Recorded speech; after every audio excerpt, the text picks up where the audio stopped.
marketplace have a choice and be able to have it, so you can maintain it. All right, hold on. I went there, I went here. Did I go? I didn't go all the way to the lady in the white, yeah. Thank you for your patience.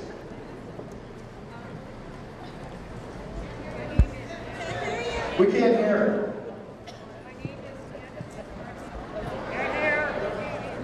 Microphone closer, speak really loud. Hold on, we're bringing you a new mic.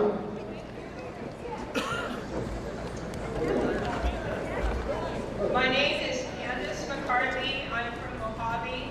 Nice I'm name. here as I know. Thank you for being here. I could probably listen to you all day. I've heard you already today once, but I have a couple just issues that you haven't touched on. You've answered most of our questions, but with all these executive orders that the president has now found in his little stash of fun, whatever, how is that plus all these czars? As a small business person, I'm actually fearful and watching companies at my place of business disappear because not only of our state situation, but with all the czars and the ways maneuvering around the normal flow of government, which through debate in the House or the Senate, with the executive orders, how are we to feel as a individual? What, I don't know what to do anymore, because yes, there are rules and there's bills and there's things that you vote on, but with the power of the executive order, he can totally, we can bypass all of that. Okay. And oh, by the way, your other neighbor in Inyo County, since they are so ill represented by the wonderful Buck McKeon, they were wondering if you were aware about the Wildlands Act turning half of our public lands into wilderness.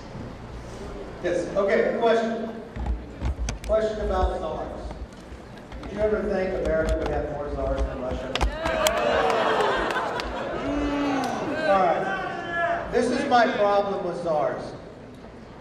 I believe when someone gets elected president, they have the ability and the right to name somebody to be a cabinet member. What happens when you name somebody? They have to be confirmed by the Senate. You name somebody. The czar has no confirmation. You don't know what the power is, and what say are they going to have. That is a fundamental problem that you're going around the system. That is going against the checks and balances the way we wrote the Constitution.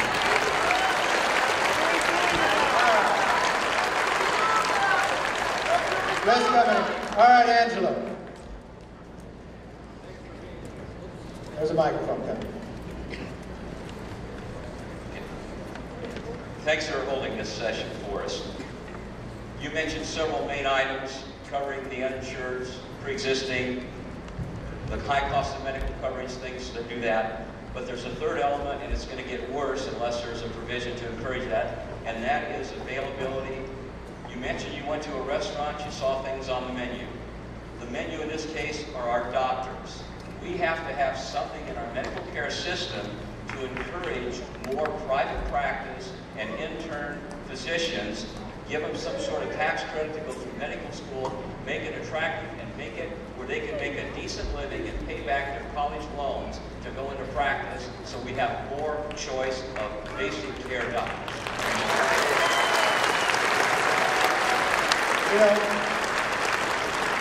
Angela brings up a very good point, because I went towards some hospitals the other day, sat with a lot of doctors, and their question to me was, if you go and you pass this bill and you put all these people on, where are the doctors going to be to care for it? First, they'd say they're not going to stay in practice. Two, they say there's not enough in there. So it's a real problem that we have in going through. All right, let's go up a little higher. All right, ma'am in the gray who's standing up. Yes, right there.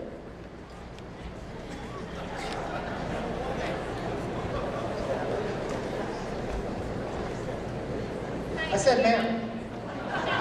Oh, I'm sorry, I said ma'am. I didn't say ma'am. I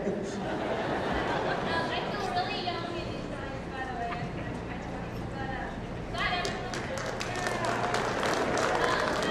Can you speak a little louder? We can't hear down there. I'm a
Okay.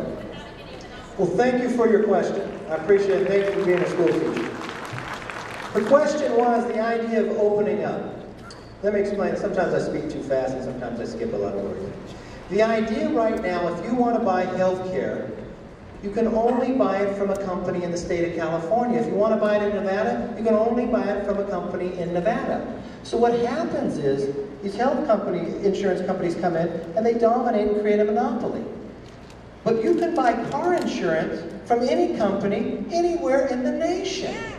So why can't we open it up where you can go, maybe there's a company in Massachusetts that offers a plan that you like. That's greater competition, it's more choice, it gives you an opportunity. It expands it. That's what I was talking about by opening up state lines. Now, let me touch a little on the state. I happen to serve there and I think they're handling it all backwards. I want to give you a few facts. I'm a firm believer in not punishing but rewarding. I believe structure dictates behavior. You reward people they able to go through. Has anybody studied what Safeway has done with their health care? They're also with Vons, right? So this is what Safeway has done. Safeway says we're not going to punish you about your health care, you're going to get health care, but what we're going to do, we're going to reward you. You lose weight, you stop smoking, you know what? It costs you less.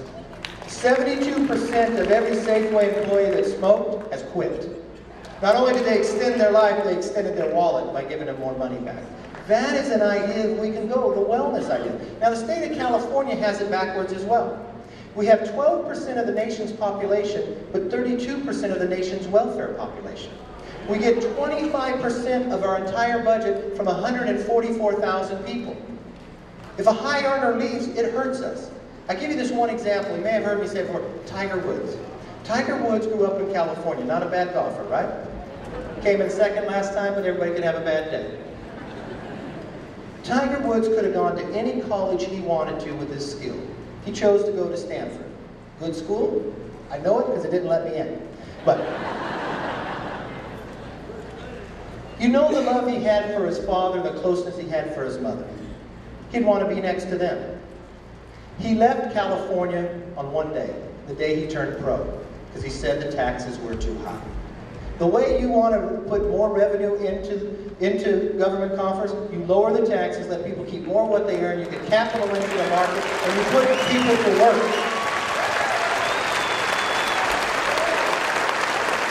All right. Ma'am, right there, ma'am. Ma'am, is that orange? Yeah. Yes, you. Kristen will be right there.